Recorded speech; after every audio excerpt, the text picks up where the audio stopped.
मी अक्षय जगताप, गावचा एक सामान्य नागरिक आणि भाजपचा कट्टर कार्यकर्ता. आज पहिल्यांदाच एवढ्या लोकांसमोर बोलतोय.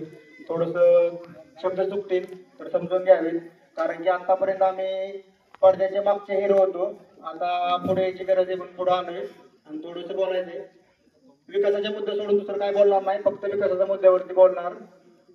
वडगाव दुप्पी रस्ता खूप खराब झालाय.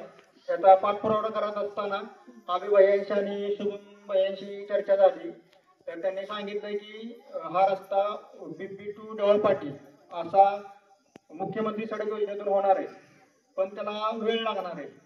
तर हा वेळ लागणार आहे, तर त्याच्या आधी आम्ही 2 वेळा मुरमीकरण म्हणजे खड्डे भरून घेतले मुरमाच्या तर्फे, पण ते काय पावसामुळे काय राहत नाहीये. तर आमदार साहेबांना माझी एक विनंती की ते खड्डे खडीकरण आणि डांबरीकरणातून भरून घ्यावेत, कारण की ह्या कार्यक्रमाचा काहीतरी इम्पॅक्ट झाला पाहिजे. नुसता कार्यक्रम होऊन फायदा नाही. त्याचबरोबर त्या रस्त्याच्या कडेला भरपूर झाडे वाढलेत, काटेरी झाडे आहेत, त्याच्यामुळे साईडला वाहनं काढतायत, त्याच्यामुळे ऍक्सिडेंट होतं प्रमाण वाढतंय. तर त्याला काही जास्त खर्च नाही. एक दिवस जर रिसिप्ट दिली आपल्याला तरी तो प्रॉब्लेम सॉल्व्ह होईल. आणि या कार्यक्रमाच्या निमित्त एक छोटस काम का होईना एक लगेच पार पाडण्यासारखं आहे. त्यामुळे आमदार साहेबांना माझी एक विनंती की तेवढं काम तेवढं त्यांनी पूर्ण करावं. एवढं 2 शब्द बोलून मी थांबतो. धन्यवाद.